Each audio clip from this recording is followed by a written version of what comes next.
مسلمان ہو کر اور اپنے آپ کو بڑا عالم ظاہر کر کے عام لوگوں کو خفیہ طور پر ورغلاتا تھا۔ آہستہ آہستہ یہ لوگ کچھ قوت پکڑ گئے اور حضرت عثمان رضی اللہ تعالیٰ عنہ کے خلاف بغاوت برپا کر دی۔ رسول اللہ صلی اللہ علیہ وسلم نے فرما دیا کہ ان حالات میں یہ پیش نظر رہے، یہ بات پیش نظر رکھنا کہ عثمان حق پر ہوں گے اور تمہیں انہی کی اتباع کرنی ہوگی۔ حضرت ابو موسیٰ اشعری رضی اللہ تعالیٰ عنہ کہتے ہیں، میں نبی صلی اللہ علیہ وسلم کے ساتھ مدینہ کے باغوں میں سے ایک باغ میں تھا، تو پہلے ابو بکر رضی اللہ تعالیٰ عنہ نے دروازہ کھٹکھٹایا، پھر حضرت عمر رضی اللہ تعالیٰ عنہ آئے اور انہوں نے دروازہ کھٹکھٹایا، ان کے لیے دروازہ کھولا گیا اور ان کو بشارت بھی سنائی گئی۔ پھر ایک تیسرے صاحب نے دروازہ کھٹکھٹایا تو آپ نے فرمایا ان کے لیے دروازہ کھول دو اور ان کو جنت کی خوشخبری دو،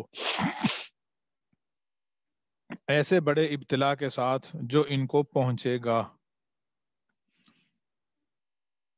یہ یہاں پہ روایت مختصر ہے، دوسری جگہ پہ اس میں تفصیل ہے کہ حضور صلی اللہ علیہ وسلم باغ میں اندر تشریف لے گئے اور حضرت ابو موسیٰ اشعری رضی اللہ عنہ کہتے ہیں کہ میں اپنے بھائی کو پیچھے چھوڑ کے آیا تھا، وضو کر رہے تھے، میرا خیال تھا کہ وہ بھی آ جائیں گے، میں جلدی سے آیا، نبی علیہ الصلوۃ والسلام کا دربان بن کے میں بیٹھ گیا دروازے پہ۔ حضرت ابو بکر آئے، انہوں نے کہا حضور کہاں ہیں؟ میں نے کہا اندر ہیں۔ کہا میں جانا چاہتا ہوں۔ میں اجازت لینے کے لیے گیا تو میں نے دیکھا کہ حضور علیہ الصلوۃ والسلام کنویں کے منڈیر پہ بیٹھے ہیں اور پاؤں کنویں کے اندر لٹکائے ہوئے ہیں اور خود کنارے پہ بیٹھے تھے۔ تو میں نے جا کے کہا کہ ابو بکر آئے ہیں، اجازت چاہتے ہیں۔ آپ نے فرمایا ان کو اجازت بھی دے دو، وہ بشرہ بالجنہ، اور ان کو جنت کی خوشخبری بھی سنا دو۔ چنانچہ حضرت ابو بکر گئے، حضور کو سلام کیا اور حضور کے دائیں جانب بیٹھ گئے، اسی طریقے سے کنویں میں پاؤں لٹکا کے۔ پھر حضرت عمر آئے، دروازہ کھٹکھٹایا، میں نے سمجھا شاید میرے بھائی آ گئے، لیکن دروازہ کھولا تو حضرت عمر تھے۔ حضور کا پوچھا، میں نے کہا اندر ہیں۔ کہا اجازت لیں۔ میں اندر اجازت لینے کے لیے گیا، حضور نے اجازت دی اور فرمایا وہ بشرہ بالجنہ، ان کو اجازت بھی دے دیں، جنت کی خوشخبری بھی سنا دیں۔ حضرت عمر اندر گئے، حضور کے بائیں جانب کنویں میں پاؤں لٹکا کے اسی طریقے سے بیٹھ گئے۔ تھوڑی دیر بعد حضرت عثمان رضی اللہ عنہ تشریف لائے، انہوں نے اجازت چاہی، حضور نے اجازت دی اور اس موقع پر حضور نے فرمایا کہ ان کو جنت کی خوشخبری بھی سنا دیں، وبشرہ بالجنۃ علی بلوی تصیبہ، ان کو جنت کی خوشخبری بھی دے دیں اور ان کو اس آزمائش کا بھی بتا دیں جو ان کو پہنچے گی۔ حضرت عثمان رضی اللہ تعالیٰ عنہ گئے اور سلام کیا، اور دونوں جانب تو حضرات شیخین بیٹھے تھے، تو حضرت عثمان رضی اللہ تعالیٰ عنہ سامنے جا کے کنویں کے منڈیر پہ سامنے جا کے بیٹھ گئے، کنویں میں پاؤں لٹکا کے۔ یہ گویا کہ ان حضرات کی قبروں کی طرف بھی اشارہ تھا کہ حضور صلی اللہ علیہ وسلم کے ساتھ ہی یہ دونوں حضرات تو بزرگ حضور کے ساتھ ہی دفن ہوں گے، اور حضرت عثمان رضی اللہ تعالیٰ عنہ کو ساتھ جگہ نہیں ملی، بلکہ جنت البقیع میں بھی ان ظالموں نے دفن نہیں ہونے دیا تھا، جنت البقیع سے باہر ان کو دفن کیا تھا۔ اور اللہ کی شان بقیع پھر وسیع ہوتے ہوتے اب ایسا صورتحال بن گئی ہے کہ اب گویا کہ بقیع کے دل میں حضرت عثمان رضی اللہ تعالیٰ عنہ کی قبر ہے، بیچ میں مرکز میں۔ اس زمانے میں یہ باہر تھی جگہ۔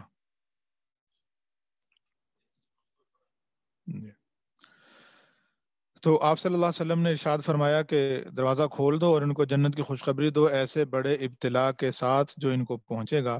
میں نے دروازہ کھولا تھا تو وہ عثمان تھے، میں نے ان کو نبی صلی اللہ علیہ وسلم کی بتائی ہوئی بات بتائی تو انہوں نے اللہ کی حمد کی اور کہا اللہ تعالیٰ ہی مدد کرنے والے ہیں۔ یہ ابتلا و آزمائش وہی تھی جو حضرت عثمان رضی اللہ تعالیٰ عنہ کو اپنی خلافت کے آخری دور میں پہنچی۔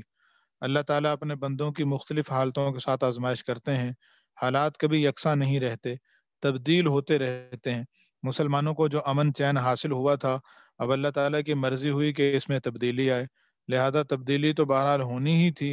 حضرت عثمان رضی اللہ تعالیٰ عنہ کی آزمائش اس میں یہ تھی کہ بس وہ صبر کریں اور خود مخالفین کے مقابلہ میں کسی قسم کا جارحانہ اقدام نہ کریں۔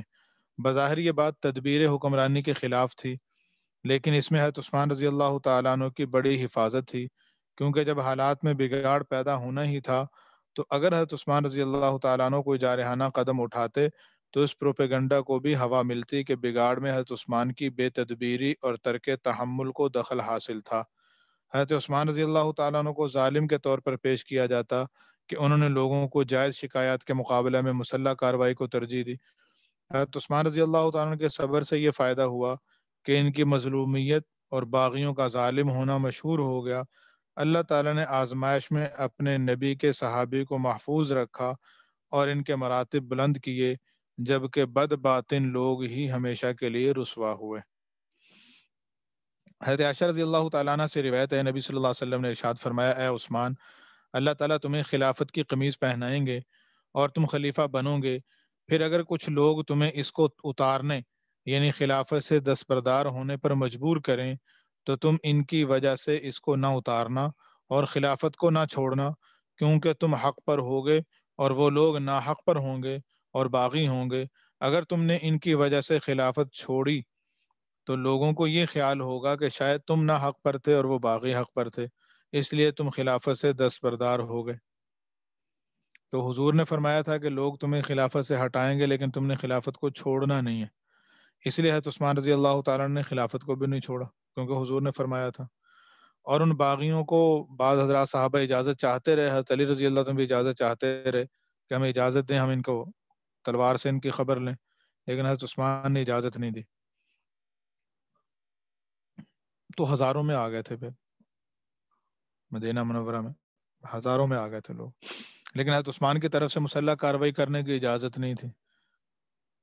آگے حدیث میں آ رہا ہے، ابو سلمہ کہتے ہیں کہ حضرت عثمان رضی اللہ عنہ نے مجھ سے اپنے گھر میں محصوری کے زمانہ میں کہا کہ رسول اللہ صلی اللہ علیہ وسلم نے مجھ سے ایک عہد لیا تھا، یعنی یہ کہ باغیوں کے مطالبہ پر خلافت سے دستبردار نہ ہونا، اور میں اس پر صبر کیے ہوئے ہوں۔ حضرت عائشہ رضی اللہ تعالیٰ عنہ کہتی ہیں کہ رسول اللہ صلی اللہ علیہ وسلم نے حضرت عثمان کو بلایا اور ان سے سرگوشی کرنے لگے، جس سے حضرت عثمان کے چہرے کا رنگ بدلنے لگا۔ جب گھر میں محصوری کا زمانہ آیا اور وہ اس میں محصور ہو کر رہ گئے تو ہم نے ان سے کہا، اے امیر المومنین، آپ ان باغیوں سے لڑتے کیوں نہیں؟ حضرت عثمان نے جواب دیا کہ رسول اللہ صلی اللہ علیہ وسلم نے مجھ سے ایک عہد لیا تھا جس میں یہ بھی شامل تھا کہ میں ان باغیوں کے خلاف کوئی مسلح اقدام نہ کروں، میں اپنے اس عہد پر قائم ہوں اور اس پر اپنے آپ کو صبر کیے روکا ہوا ہوں۔ حضرت ثمامہ بن حزن قشیری رحمہ اللہ کہتے ہیں، حضرت عثمان رضی اللہ تعالیٰ اپنے گھر میں جس وقت محصور تھے، میں اس وقت موجود تھا جب انہوں نے ان کے قتل کے ارادہ سے محاصرہ کرنے والوں کی طرف جھانکا اور ان سے کہا، میں تمہیں اللہ اور اسلام کا واسطہ دے کر پوچھتا ہوں، کیا تم جانتے ہو رسول اللہ صلی اللہ علیہ وسلم مدینہ منورہ تشریف لائے تو مدینہ میں سوائے روما نامی کنویں کے کوئی اور کنواں ایسا نہ تھا جس سے میٹھا پانی حاصل ہوتا ہو؟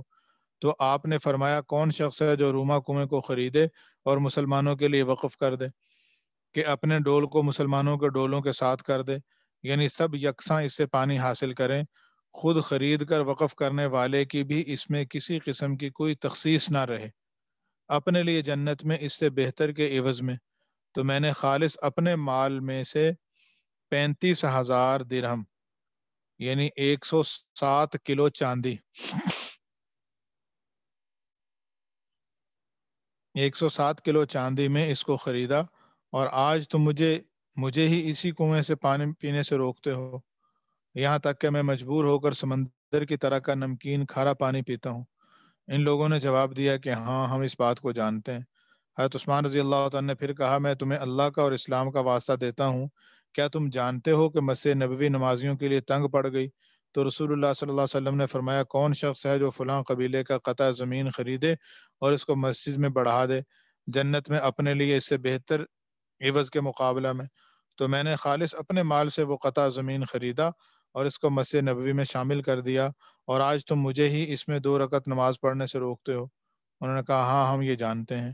حضرت عثمان نے ان سے پھر کہا، میں تمہیں اللہ کا اور اسلام کا واسطہ دیتا ہوں، کیا تم جانتے ہو کہ میں نے اپنے مال سے غزوہ تبوک کے لشکر کی تیاری کا سامان دیا؟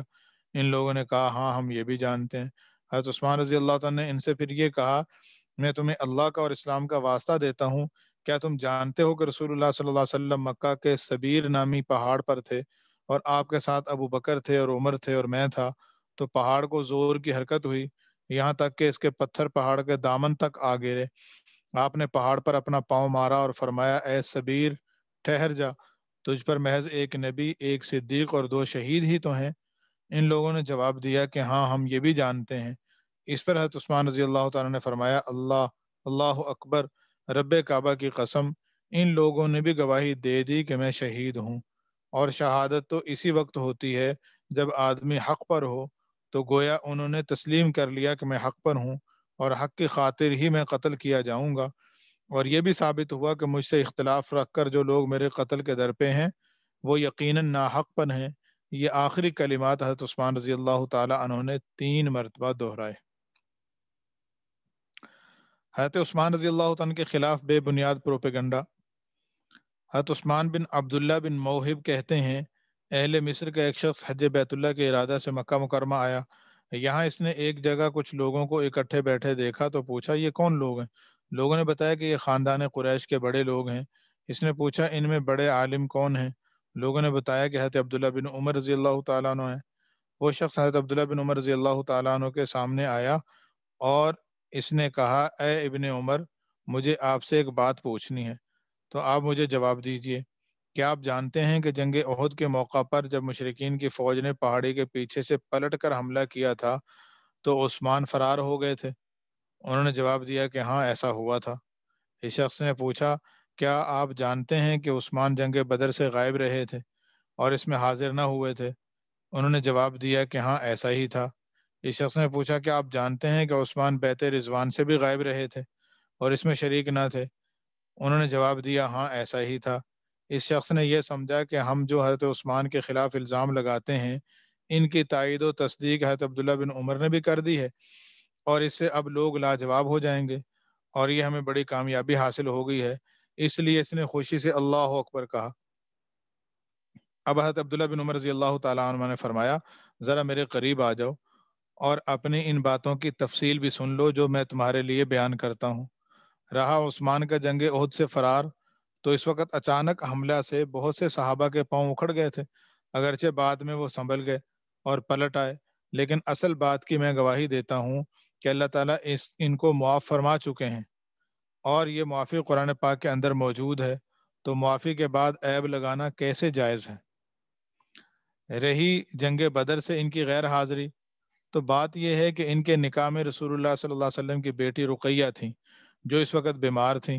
رسول اللہ صلی اللہ علیہ وسلم نے حضرت عثمان کو ان کی دیکھ بھال کرنے کو کہا تھا، اور ان کو جو یہ خیال ہوا کہ میں جہاد میں شرکت سے محروم رہوں گا، تو آپ نے خود ان سے فرمایا کہ تمہیں جنگ بدر میں شریک ہونے والے کا ثواب ملے گا، اور صرف اتنا ہی نہیں بلکہ آپ نے ان کو مال غنیمت میں سے برابر کا حصہ بھی دیا۔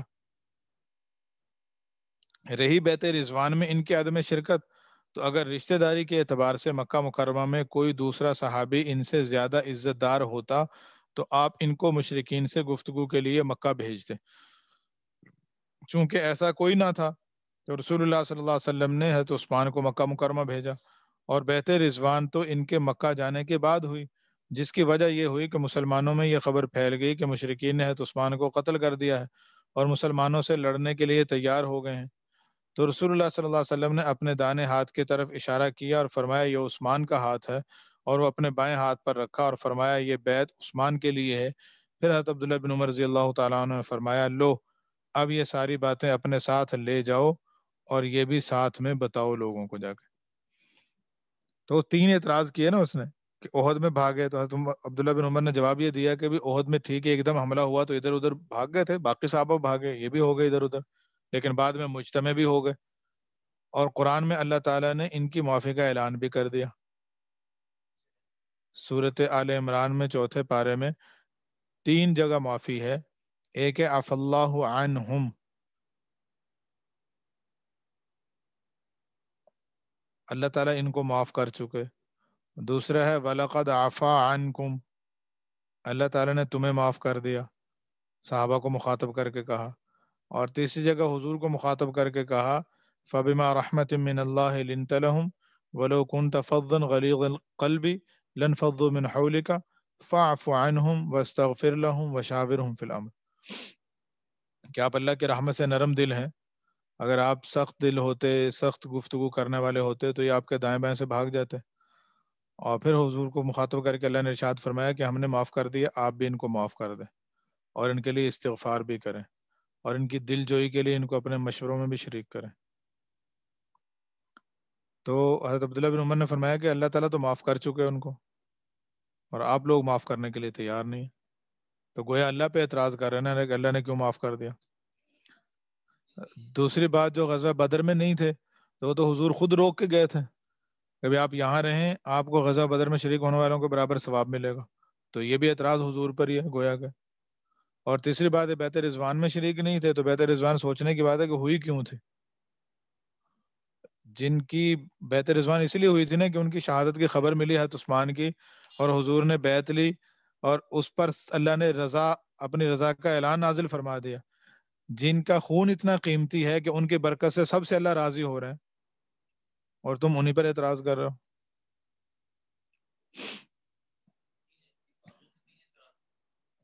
نہیں یہ تو ایک بندے نے آ کے ویسے یہ بات سوال کیا نا، مصر کے رہنے والے نے یہ ویسے اعتراض کیا، ان کے تو اور اصل تو سازش ہی تھی، پروپیگنڈا تھا، لیکن اشکال ان کو بس آخر میں وہ یہی کہتے تھے کہ آپ خلافت سے دستبردار ہوں، ہمارے حوالے کریں حکومت۔ اچھا جی، حضرت علی رضی اللہ تعالیٰ عنہ فضائل۔ حضرت یہ جو تھے جو فساد کرنے والے لوگ تھے حضرت عثمان کے زمانے میں، یہ کون سے علاقے کے لوگ تھے؟ یہ مصر کے تھے زیادہ۔ اچھا ٹھیک ہے جی، جزاک اللہ۔ عن سعد بن ابی وقاص رضی اللہ تعالی عنہ قال قال رسول اللہ صلی اللہ علیہ وسلم لعلی انت منی بمنزلۃ ہارون من موسیٰ الا انہ لا نبی بعدی۔ حضرت سعد بن ابی وقاص رضی اللہ تعالیٰ عنہ کہتے ہیں کہ رسول اللہ صلی اللہ علیہ وسلم جب غزوہ تبوک کے لیے نکلے تو حضرت علی کو اپنے گھر والوں کی دیکھ بھال کے لیے مدینہ منورہ میں چھوڑ دیا اور ان کو وہیں ٹھہرنے کا حکم دیا۔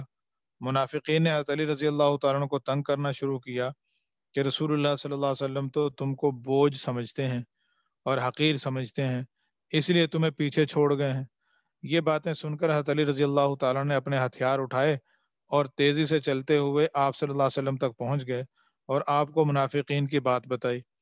آپ نے فرمایا منافق جھوٹ بولتے ہیں، میں نے تمہیں اپنے گھر والوں کی وجہ سے پیچھے چھوڑا، لہذا تم واپس جاؤ اور میرے اور اپنے گھر والوں کے لیے میری طرف سے نیابت کرو۔ اور ان سے مزید فرمایا اے علی، اس اعتبار سے تم مجھ سے ایسے ہو جیسے ہارون علیہ السلام موسیٰ علیہ السلام سے تھے، کہ جب حضرت موسیٰ علیہ السلام تورات لینے کے لیے کوہ طور پر گئے تو حضرت ہارون علیہ السلام کو بنی اسرائیل کی دیکھ بھال کے لیے چھوڑ گئے تھے، ایسے ہی میں نے بھی اس وقت تمہیں اپنا نائب بنایا ہے، لیکن حضرت ہارون علیہ السلام تو نبی بھی تھے، تمہارا نبوت سے کوئی تعلق نہیں، کیونکہ میرے بعد کوئی بھی اور کسی بھی قسم کا نیا نبی نہیں ہے۔ حضرت سہل بن سعد رضی اللہ تعالیٰ عنہ سے روایت ہے، رسول اللہ صلی اللہ علیہ وسلم نے جنگ خیبر کے موقع پر فرمایا کل میں یہ جھنڈا ایسے شخص کو دوں گا جس کے ہاتھوں پر اللہ تعالیٰ فتح عطا فرمائیں گے، وہ اللہ اور اس کے رسول سے محبت کرتا ہے اور اللہ اور اس کے رسول اس سے محبت کرتے ہیں۔ جب صبح ہوئی تو لوگ رسول اللہ صلی اللہ علیہ وسلم کی طرف گئے، ان میں سے ہر ایک ہی تمنا کرتا تھا کہ جھنڈا اسے دیا جائے۔ آپ صلی اللہ علیہ وسلم نے پوچھا علی ابن ابی طالب کہاں ہیں؟ لوگوں نے جواب دیا یا رسول اللہ وہ یہ ہیں۔ آپ نے جھنڈا ان کو عطا فرمایا۔ فائدہ، اس حدیث میں یہ ذکر نہیں ہے کہ بس وہی اللہ اور اس کے رسول سے محبت کرتا ہے اور اللہ اور اس کے رسول صرف اسی سے محبت کرتے ہیں، اس لیے دوسروں سے اس وصف کی نفی نہیں کر سکتے۔ دیگر صحابہ میں بھی یہ وصف تھا اور حضرت علی میں بھی تھا، البتہ ایک وصف میں حضرت علی کی خصوصیت ہوئی اور وہ یہ کہ اللہ تعالیٰ خیبر کی فتح ان کے ہاتھوں کرائیں گے، اور ایسا ہی ہوا۔ یعنی حضور نے فرمایا نا کہ کل میں جھنڈا ایسے بندے کو دوں گا جس سے اللہ محبت کرتے ہیں اور وہ اللہ سے محبت کرتا ہے، تو سارے صحابہ کو یہ تما تھا کہ الحمدللہ سب کے دلوں میں اللہ کی محبت ہے، اور یہ امید تھی کہ اللہ اور اللہ کے رسول ان سے محبت کرتے ہیں، تو اس لیے سب کو تما بھی تھی کہ شاید مجھے مل جائے مجھے مل جائے، لیکن حضور نے فرمایا کہ ان کے ہاتھ پہ اللہ نے فتح بھی لکھی ہے، تو آپ صلی اللہ علیہ وسلم نے حضرت علی کو جھنڈا دیا، اور جو خیبر کا آخری قلعہ تھا، 11 قلعے تھے خیبر کے، آخری قلعہ جو تھا وہ حضرت علی رضی اللہ تعالیٰ عنہ کے ہاتھوں فتح ہوا، اس لیے ان کو فاتح خیبر کہا جاتا ہے۔ باقی قلعے جو ہیں وہ باقی حضرات صحابہ نے کیے ہیں، یہ حضور نے فرمایا تھا کہ حضرت علی کو یہ سعادت مل جائے۔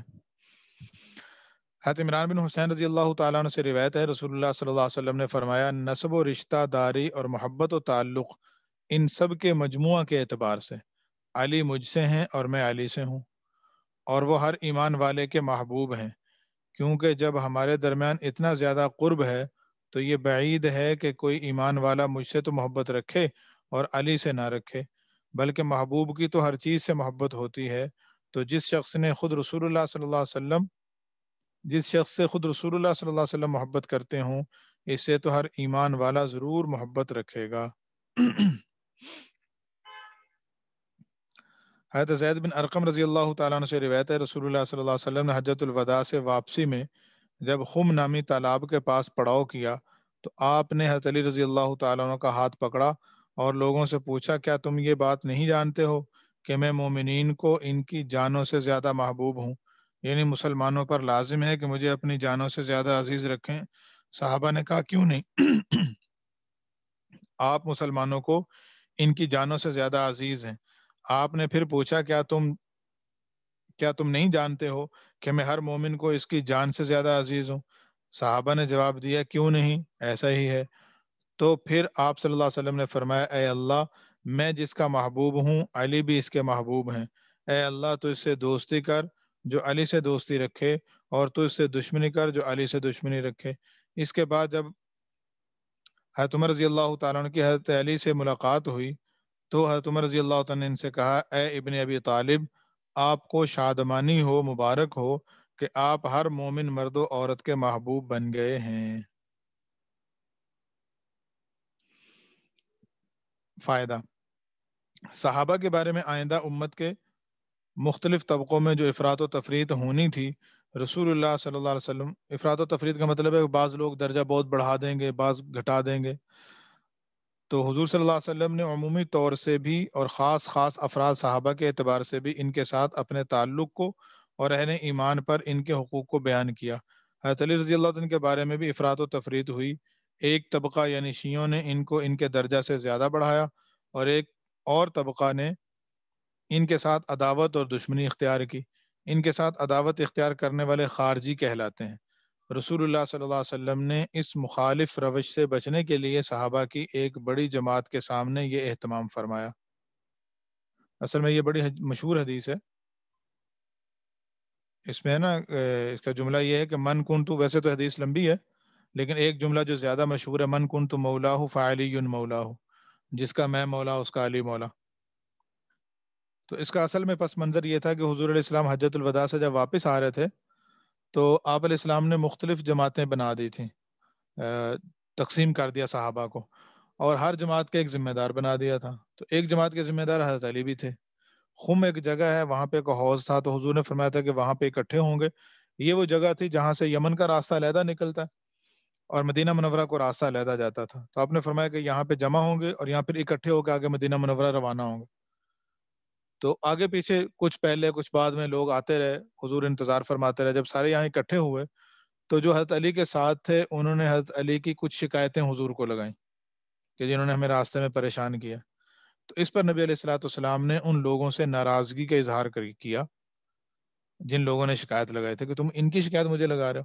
اور پھر حضور نے ان سے 2-3 دفعہ یہی پوچھا کہ کیا میں تمہیں اولا بالمؤمنین من انفسہم، کیا تم یہ نہیں جانتے کہ میں ہر ایمان والے سے اس کی جان سے بھی زیادہ عزیز ہوں؟ تو نے کہا جی ہیں۔ اور پھر فرمایا کہ جس کو میں محبوب ہوں اس کو حضرت علی سے بھی محبت ہونی چاہیے۔ تو محبت کا تقاضا تو یہ ہوتا ہے کہ ان کی تعریف کی جائے، تم برائیاں کر رہے ہو۔ یہ مقصود تھا۔ اس کا مطلب یہ نہیں ہے کہ جس کا میں امیر ہوں، خلیفہ ہوں، اس کا حضرت علی بھی خلیفہ ہیں، ان کو خلیفہ بلا فصل کر دینا کہ حضور کے بعد پہلے خلیفہ حضرت علی ہیں، ان کی خلافت کا گویا اعلان تھا۔ تو یہاں تو خلافت کی کوئی بات ہی نہیں ہے، بات صرف اتنی سی تھی۔ اس حدیث سے یہ استدلال کرنا، آگے کتاب میں اس حدیث سے یہ استدلال کرنا کہ آپ صلی اللہ علیہ وسلم نے حضرت علی رضی اللہ تعالیٰ عنہ کو امامت اور خلافت کا زیادہ حقدار بتایا ہے، اور مولا کا مطلب مالک اور حکمران ہے، یہ صحیح نہیں۔ کیونکہ اگر بات یہی ہوتی تو حضرت علی رضی اللہ تعالیٰ عنہ جو فاتح خیبر اور حیدر کرار ہیں، وہ کبھی بھی حضرت ابوبکر اور حضرت عمر اور حضرت عثمان رضی اللہ تعالیٰ عنہم کے ہاتھ پر خلافت کی بیعت نہ کرتے۔ علاوہ ازیں آپ نے یہ نہیں فرمایا کہ میری وفات کے بعد وہ مولا ہوں گے، بلکہ یہ فرمایا کہ میں جس کا مولا ہوں علی بھی اس کے مولا ہیں، یعنی آپ کی حیات مبارکہ کے دوران بھی۔ اور ظاہر ہے کہ ایک وقت میں امام یعنی حکمران تو ایک ہی ہوتا ہے، لہذا مولا کا معنی امام اور حکمران مراد لینا صحیح نہیں، ورنہ تو یہ مطلب بنے گا کہ نبی صلی اللہ علیہ وسلم کے حیات میں ہر مسلمان کے 2 حکمران اور امام ہوئے، ایک نبی صلی اللہ علیہ وسلم اور دوسرے حضرت علی رضی اللہ تعالیٰ عنہ، اور یہ بات صحیح نہیں، بلکہ اس کا صحیح معنی محبوب کا ہے۔ اوپر کے مضمون کو یوں بھی بیان کیا گیا حضرت ام سلمہ رضی اللہ تعالیٰ نے کہتی ہیں رسول اللہ صلی اللہ علیہ وسلم نے فرمایا کوئی منافق علی سے محبت نہ کرے گا کیونکہ اسے مجھ سے محبت نہ ہوگی تو میرے متعلقین سے بھی نہ ہوگی، اور کوئی صحیح مومن علی سے بغض نہ رکھے گا کیونکہ صحیح ایمان کی وجہ سے جب اسے مجھ سے محبت ہوگی تو میرے متعلقین سے بھی ضرور ہوگی۔ پھر یہ بھی بات ہے نا کہ حضرت علی رضی اللہ عنہ نے کبھی اپنی خلافت کا اعلان نہیں کیا ان حضرات کی زندگی میں، یہ کبھی مطالبہ نہیں کیا اس بات کا۔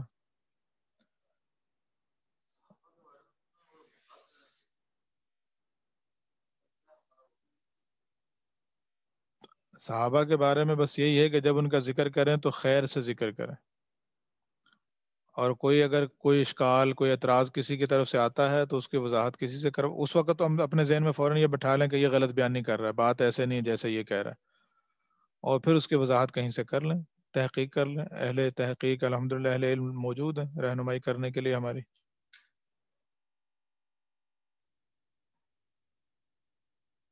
تو ٹھیک ہے پھر انشاءاللہ تعالی وقت مکمل ہو گیا، اگلے سبق کا وقت ہو گیا، یہ انشاءاللہ پھر کل باقاعدہ حیات۔ السلام علیکم ورحمۃ اللہ۔